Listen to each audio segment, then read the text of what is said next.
Bismillahirrahmanirrahim. Assalamualaikum warahmatullahi wabarakatuh. Innal hamdalillah nahmaduhu wa nasta'inuhu wa nastaghfiruh wa na'udzu billahi min shururi anfusina wa min sayyiati a'malina. Man yahdihillahu fala mudilla lahu wa man yudlilhu fala hadiya lahu. Asyhadu an la ilaha illallah wa asyhadu anna Muhammadan abduhu wa rasuluh. Allahumma salli wa sallim wa barik ala nabiyyina Muhammad wa ala alihi wa ashabihi wa man tabi'ahum bi ihsani ila yaumiddin. Qala Allah ta'ala fi kitabil aziz.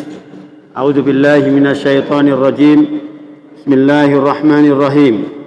Ya ayyuhalladzina amanu taqullaha haqqa tuqatih wa la tamutunna illa wa antum muslimun. Wa qala Allah aidan يا أيها الناس اتقوا ربكم الذي خلقكم من نفس واحدة وخلق منها زوجها وبث منهما رجالا كثيرا ونساء واتقوا الله الذي تساءلون به والأرحام إن الله كان عليكم رقيبا فإن أصدق الحديث كتاب الله وخير هدي محمد صلى الله عليه وسلم وأوثق الأولى كلمة التقوى وكل محدثة بدعة وكل بدعة ضلالة وكل ضلالة في النار. Hadirin yang dirahmati Allah Subhanahu wa taala, bapak-bapak serta ibu-ibu yang dirahmati Allah Subhanahu wa taala, marilah kita selalu bersyukur kepada Allah Subhanahu wa taala atas rahmat, taufik, hidayah serta inayahnya kepada kita sekalian, sehingga Allah Subhanahu wa taala masih takdirkan kita untuk berjumpa. Terasa cepat sekali hari ini ya. Baru seminggu yang lalu sudah ini datang lagi minggu berikutnya. Marilah jamaah yang rahmati Allah Subhanahu wa taala, mudah-mudahan tidak ada yang berkurang dari kita. Ya. Kalau toh berkurang, insyaallah Allah jemput kita dengan husnul khatimah. Insyaallah. Ibu-ibu dan bapak-bapak yang dirahmati Allah Subhanahu wa taala, saya akan membawakan satu hadis Nabi sallallahu alaihi wasallam. Dan ini malam ini saya mohon maaf yang banyak, barangkali tidak sesuai dengan pamflet yang dikirimkan. Pamfletnya materi tauhid, tapi sekarang tazkiyah. Jadi saya yang salah, bukan yang bikin pamfletnya. Jadi saya akan lanjutkan kisah tentang sedikit terkait dengan masalah Qabil dan Habil, yaitu pengaruh syaitan. Namun saya awali dengan satu hadis Nabi SAW yang berbunyi, la'anna qauman min ummati ya'tuna yawmal qiyamati bi'a'mali amsali jibali tihamah bayda faja'alaha Allah haba'an mansura. Rasulullah sallallahu alaihi wasallam bersabda, aku benar-benar, kata Rasulullah,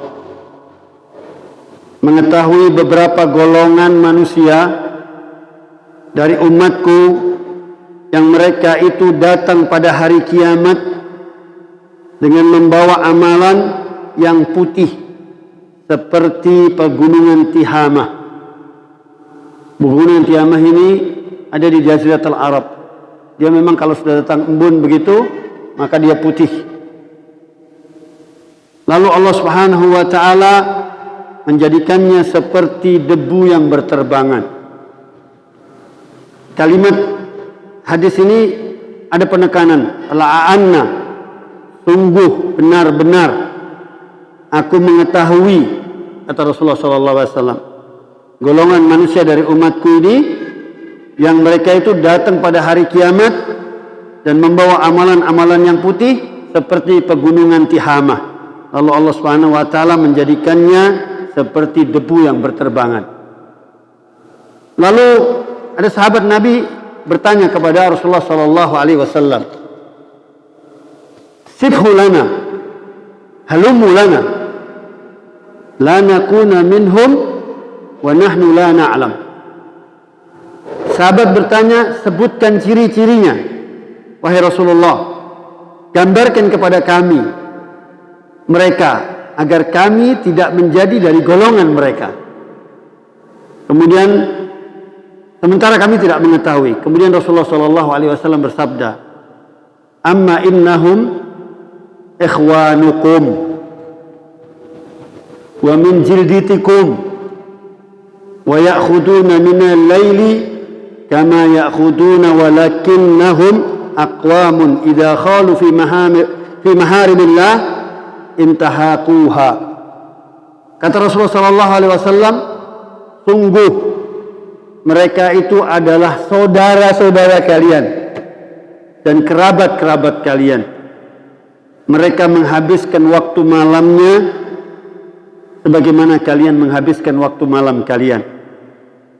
Tetapi mereka itu adalah orang-orang yang apabila sendirian dan apa-apa yang dia haramkan oleh Allah Subhanahu wa taala dilanggarnya.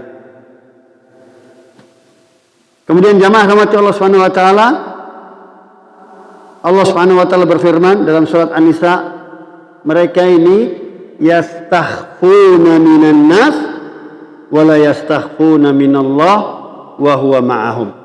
Apa kata Allah Subhanahu wa taala? Mereka bersembunyi dari manusia dan tidak bersembunyi dari Allah Subhanahu wa taala, sedangkan Allah selalu bersama mereka. Jadi jamaah rahmati Allah Subhanahu wa taala, golongan manusia ini yang membawa amalnya seperti haba'an mansura, seperti debu yang berterbangan, dia kalau malam di saat manusia tidak melihat, dia bermaksiat. Tapi di saat banyak manusia, dia tidak berani bermaksiat. Maknanya pengawasan Allah Subhanahu wa taala dia sepelekan, dia abaikan, bahwa sesungguhnya Allah Subhanahu wa taala selalu mengawasinya. Maka jamaah rahmat Allah Subhanahu wa taala, naudzubillah, jangan sampai kita termasuk dari golongan ini. Golongan ini amalnya seperti debu yang berterbangan. Antum tahu debu, ini debunya berterbangan. Jadi debunya sangat tipis sekali sehingga tidak terlihat oleh mata. Atau seperti fata morgana, nampak seperti air ada di depan mata kita, namun setelah kita samperin ternyata fata morgana, haba'an mansura. Kemudian jamaah rahmati Allah Subhanahu wa taala, Sa'id bin Jubair berkata dari hadis Nabi sallallahu alaihi wasallam, sesungguhnya kehidupan seorang mukmin itu di setiap harinya adalah keberuntungan. Karena ketaatannya menjalankan semua kewajiban dan sholat 5 waktu, serta karena kesempatan yang diberikan oleh Allah Subhanahu wa taala kepadanya selalu untuk mengingat Allah Subhanahu wa taala. Namun jamaah rahmati Allah Subhanahu wa taala, perjalanan seorang mukmin untuk mencapai jannah Allah Subhanahu wa taala tidak mulus. Tidak mulus. Dan kita harus mewaspadai yang satu ini. Kita betul-betul mewaspadai yang satu ini. Sesungguhnya kita di dalam hidup kita semenjak kita lahir, kita punya musuh yang nyata. Siapa itu musuh kita? Syaitan. Maka kita dilarang oleh Allah Subhanahu wa taala untuk mengikutinya. Allah Subhanahu wa taala berfirman dalam surat Al-Baqarah ayat 168 169. Nanti bisa dibuka. Wala tattabi'u khutuwatis syaitan. Janganlah kalian mengikuti langkah-langkah syaitan. Innahu lakum aduwwun mubin. Sesungguhnya syaitan itu adalah musuh yang paling nyata bagi kalian. Nyata. Tidak kelihatan tapi dia nyata musuh kalian. Kemudian innama ya'murukum bisu. Sesungguhnya syaitan itu hanya menyuruh kalian berbuat jahat, wal fahsya, dan keji, wa an taqulu 'alallahi ma la ta'lamun, dan mengatakan terhadap Allah apa yang tidak kalian ketahui. Maka jamaah rahmati Allah Subhanahu wa taala, kita tahu benar bahwa musuh itu sadar bahwa musuh itu adalah syaitan. Maka dilarang oleh Allah Subhanahu wa taala untuk mengikuti syaitan. Syaitan mengajak kita kepada kejahatan dan perbuatan yang keji.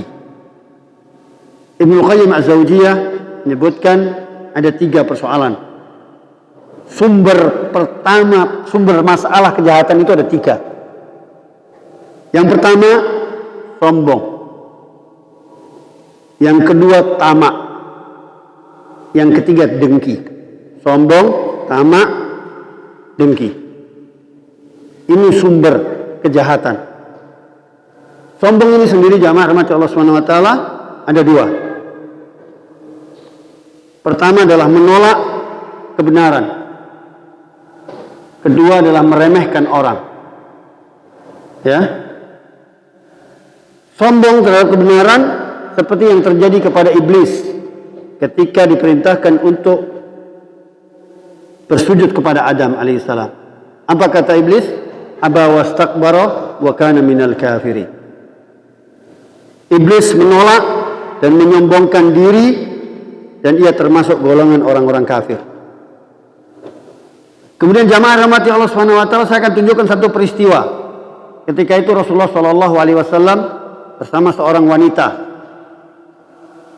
Orang wanita ini diingatkan untuk tidak makan pakai tangan kiri. Bahkan tongkat Rasulullah SAW diketukkan tangannya begini. Jangan kamu makan tangan kiri. Lalu apa katanya? Dengan sombong dia mengatakan, mastata'tu katanya. Semampu saya. Dia telah menolak kebenaran. Setelah itu dia tidak bisa lagi makan pakai tangan kanan. Jamaah rahmati Allah SWT, kebenaran meskipun dari anak kecil, dari anak kita, maka selama itu menjadi kebenaran tidak boleh ditolak. Bi, kalau makan jangan duduk, jangan berdiri, Bi. Duduk, Bi. Tapi menolak kebenaran itu maka berat. Dia adalah termasuk orang yang sombong. Alah, kau ingat apa cah cilik. Iya kan? Nah, jangan, hati-hati, penting sekali. Kita tidak sadar itu akan menjadi satu persoalan, yaitu kesombongan. Kemudian jamaah rahmati Allah Subhanahu wa taala, yang kedua adalah meremehkan orang. Ngepeh nih kalau bahasa Trenggalek ya. Bahasa Tulungagung. Ngepeh nih, ngeremehke orang. Ini banyak terjadi karena hidup di masyarakat sosial. Kebiasaan meremehkan orang itu banyak sekali terjadi. Karena merasa lebih tinggi misalnya, ya, ganti mobilnya lain begitu saja sudah lain, penampilannya sudah berbeda. Untuk menghadapi ini jamaah rahmati Allah Subhanahu wa taala, ada sebagian ulama mengatakan untuk memandang orang lain itu dengan 3 pandangan. Yang pertama, apabila orang ini orang yang alim, orang yang du ilmin, punya ilmu, maka kita ambil ilmunya, kita menggali ilmunya, kita anggap asor istilahnya, kita ngaos ya, belajar ya. Kemudian kedua, apabila orang ini setara ilmunya sama kita mengajak berdiskusi, kita ajak dia diskusi, kita ajak ngobrol, sehingga kita enak, tidak saling menghargai ya. Kemudian yang ketiga jamaah rahmati Allah Subhanahu wa taala, kalau dia ini orangnya di bawah kita, maka ajarkan ilmu kepadanya. Sehingga kita terlepas dari meremehkan orang lain. Inilah cara pandang yang benar. Nah, jamaah rahmati Allah Subhanahu wa taala, selanjutnya adalah tamak. Tadi sombong sudah, sekarang tamak.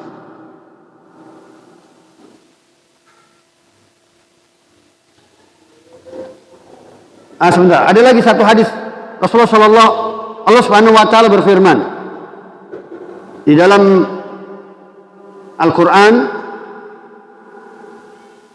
yang bunyinya begini, ya ayyuhalladzina amanu la yaskhar qaumun min qaumin asa ayyakuna khairan minhum wala nisa'un min nisa'in asa ayyakuna khairan minhunna.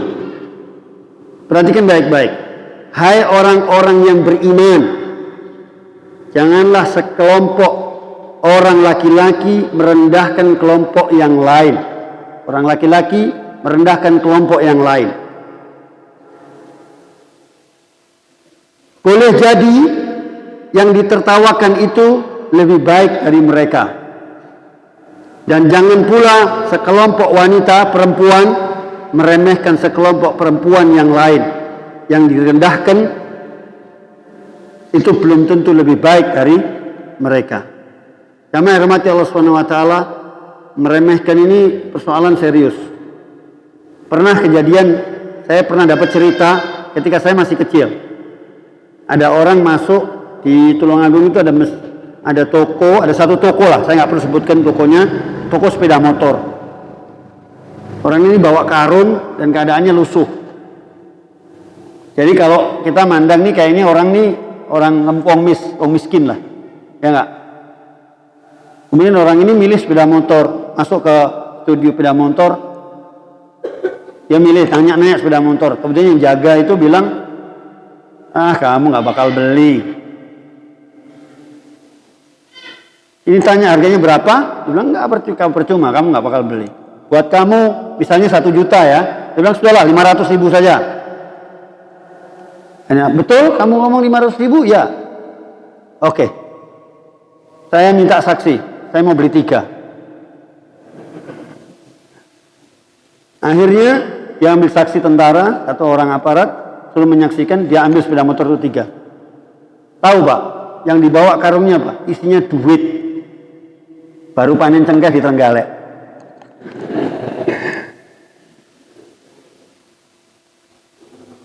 Maka meremehkan ini persoalan yang, ya Allah, sudahlah, jangan. Kita naudzubillah, kita berlindung dari Allah Subhanahu wa taala untuk tidak meremehkan kesombongan.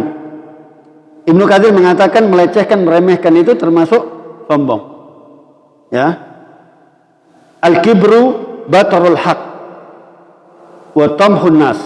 Sombong itu adalah menolak kebenaran dan meremehkan manusia. Sombong itu menolak kebenaran dan meremehkan manusia. Ya, antum bisa merasakan kalau kita sedang ngobrol sama orang, ketika dia ketawa begitu, ketawa meremehkan itu dengan ketawa itu akan berbeda. Ya kan? Akan beda. Dengan ketawa yang serius itu dengan ketawa yang meremehkan akan kelihatan. Nah, maka kalau bahasa hadisnya innal jaza min jinsil amal. Innal jaza min jinsil amal. Kalau bahasa kita namanya engko bakal diwales. Engko bakal diwales. Karena hukum ini akan berputar. Kalau kamu meremehkan orang, kamu akan diremehkan oleh orang. Ya. Terjadi. Kalau kamu meremehkan orang di muka umum, maka kamu akan diremehkan orang di muka umum. Hati-hati, kita kadang-kadang di WhatsApp itu, grup itu rentan. Kadang satu meremehkan yang lain. Kamu pangananmu telo, misalnya, ya enggak? Rohopo wei, kan gitu. Ya kan? Sering kan gitu. Itu mustahil kalau tidak ada niatan untuk lebih unggul atau dan sebagainya. Mustahil. Pasti dia punya keinginan supaya dilihat, wah ini orang kelihatannya orang pinter nih. Ya enggak? Ya. Seperti itu. Maka jamaah rahmati Allah Subhanahu wa taala, orang yang dimuliakan oleh Allah Subhanahu wa taala, orang yang ditinggikan derajatnya oleh Allah Subhanahu wa taala, itu dalam surat Al-Mujadalah disebutkan yarfa'illahu alladhina amanu minkum walladhina utul ilma darajat. Mereka itu Allah akan meninggikan orang-orang beriman di antara kalian dan orang-orang yang diberi ilmu pengetahuan beberapa derajat. Jadi orang itu ada harganya, ada nilai kemuliaannya kalau dia bertakwa. Inna akramakum indallahi atqakum. Orang yang bertakwa adalah orang yang isi Allah. Ya. Maka tidak ada persoalan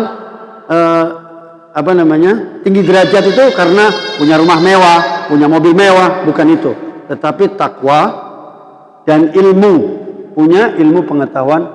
Yarfa'illahu alladhina amanu minkum walladhina utul ilma darajat. Kemudian jamaah rahmati Allah Subhanahu wa taala, yang berikutnya adalah tamak. Tadi sombong sudah, sekarang tamak.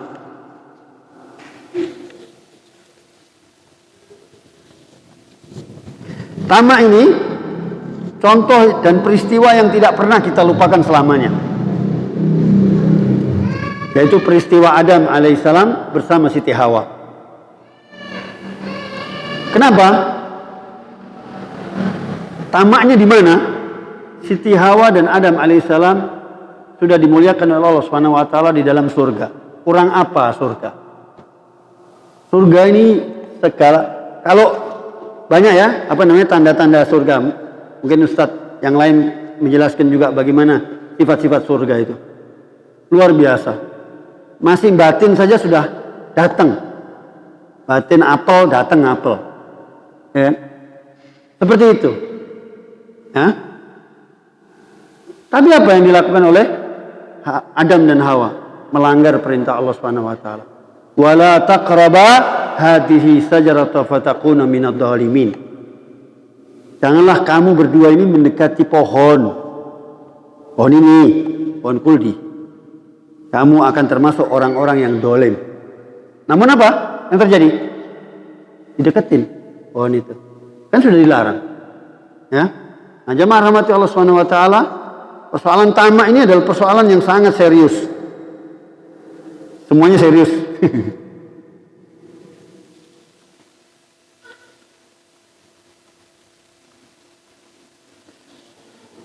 Jadi jamaah rahmati Allah Subhanahu wa taala, tamak ini lawannya qanaah. Tamak lawannya qanaah. Kalau tamak itu menghalalkan segala cara. Yang halal disikat, yang haram pun disikat.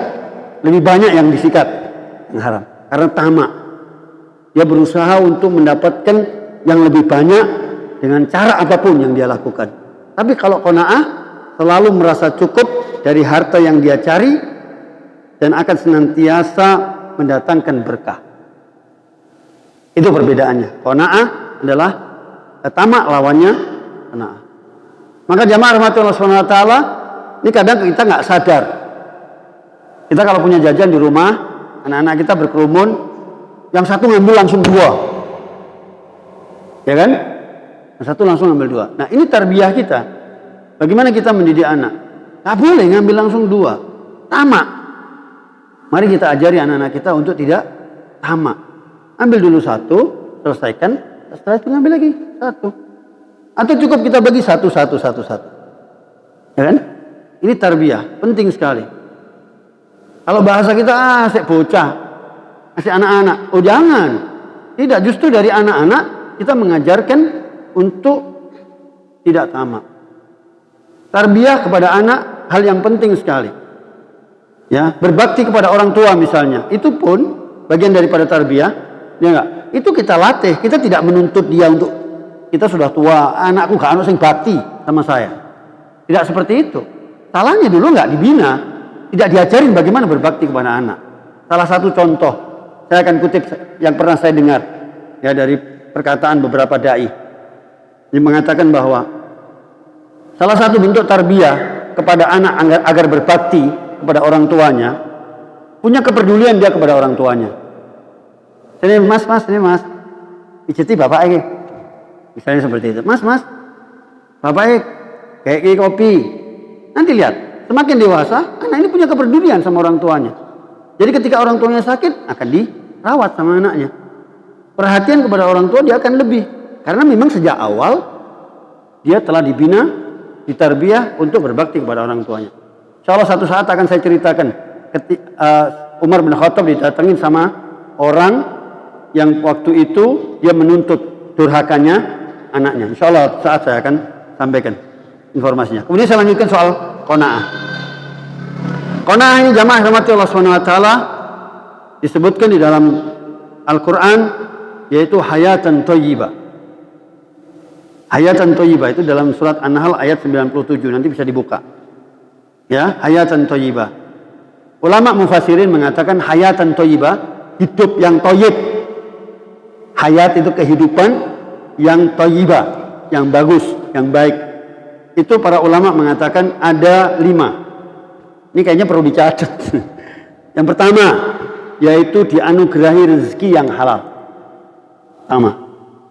Yang kedua, diberi sifat qanaah. puas sehingga mendapatkan berkah dari Allah Subhanahu wa taala. Kemudian yang ketiga, beriman kepada Allah Subhanahu wa taala dan melakukan ketaatan kepadanya. Kemudian yang keempat, kebahagiaan. Yang kelima, kehidupan di surga. Kecepatan ini tadi ya. Saya ulangi. Pertama, dianugerahkan rezeki yang halal. Yang kedua, diberi sifat qanaah. Yang ketiga, beriman kepada Allah Subhanahu wa taala dan melakukan ketaatan kepadanya. Kemudian yang keempat, kebahagiaan. Yang kelima, kehidupan di dunia. Kemudian Imam At-Tabari dalam tafsirnya menyebutkan qanaah itu merasa cukup dengan rezeki yang Allah Subhanahu wa taala berikan tanpa mempunyai hasrat untuk menambah, dan tidak pula punya sifat rakus terhadap harta. Qanaah dalam urusan dunia, rakus dalam urusan ilmu dibenarkan, tapi dalam urusan dunia tidak dibenarkan. Lalu jamaah rahmati Allah Subhanahu wa taala, yang terakhir adalah dengki. Dengki ini juga satu peristiwa yang tidak pernah kita lupakan. Ya, selamanya, mulai dari dulu pertama kali diciptakannya sampai hari kiamat. Persoalan ini tidak pernah akan selesai. Dengki. Dengkinya siapa? Peristiwa yang terjadi kepada Qabil dan Habil. Ya, sehingga terjadi pembunuhan. Dan Qabil, ya kan? Dosanya Qabil, kemarin sempat saya sampaikan, dosanya Qabil itu kepada orang yang menirunya, yang melakukan pembunuhan dengan jalan yang tidak benar, akan dia pertanggungjawabkan. Maka jamaah rahmatullah subhanahu wa ta'ala, ada hadis Nabi mengatakan, tidaklah dibunuh suatu jiwa dengan zalim, melainkan dosa pembunuh itu akan dipertanggungjawabkan pula oleh anak Adam yang pertama, yaitu Qabil. Karena dialah yang pertama kali memberikan contoh pembunuhan. Jadi setiap kali terjadi pembunuhan, dosanya wong iki, Qabil dapat dosanya. Jariah dosa yang tidak ada habisnya. Imam Al-Qurtubi juga berkata, hasad, dengki ini, bahasa Arabnya hasad, adalah dosa yang pertama kali dilakukan di langit dan di bumi. Di langit dilakukan iblis terhadap Adam alaihissalam, dan di bumi dilakukan oleh Qabil terhadap Habil. Maka jamaah rahmati Allah Subhanahu wa taala, jumhur ulama mengatakan hasad ini adalah berharap hilangnya nikmat Allah pada orang lain. Jadi orang ini berharap hilangnya nikmat kepada yang terjadi pada nikmat Allah Subhanahu wa taala kepada orang lain. Misalnya, bagaimana caranya saya memiliki barang yang Mas ini miliki. Jadi sampai Mas Kin punya setelah itu. Jadi sampai segitunya dia hasad itu. Ya. Nikmat berupa apa? Ya berupa harta dan juga berupa ilmu. Ya. Dalam Majmu' Fatawa Ibnu Taimiyah, al-hasadu huwa tamanna zawalul ni'mati an sahibiha. Hasad itu adalah benci dan tidak suka terhadap keadaan baik yang ada pada orang yang dihasadi. Nah, kemudian hasad ini, jamaah rahmati Allah Subhanahu wa taala, manusiawi. Semua orang pasti dia punya rasa tidak suka. Ya. Jika orang yang setipenya, yang sederajatnya dengannya melebihi dirinya, pasti itu manusiawi, bisa dirasakan sendirilah. Nah, sekarang bagaimana cara menghadapi orang yang seperti ini? Ada 5 caranya. Yang pertama, bertawakal kepada Allah Subhanahu wa taala. Kemudian yang kedua, bertakwa kepada Allah Subhanahu wa taala. Yang ketiga, meminta perlindungan Allah Subhanahu wa taala dari kejahatan orang yang hasad. Kemudian yang keempat, jangan beritahu kepada orang yang hasad tentang nikmat yang kamu dapatkan. Gak usah diceritani kalau kamu dapat nikmat. Nanti daripada dia hasad. Ya. Kemudian yang kelima, jangan pedulikan orang itu. Orang yang hasad, tinggalkan. Sibukkan diri Anda dan tidak banyak memikirkan orang-orang yang hasad. Itu cara menghadapi mereka.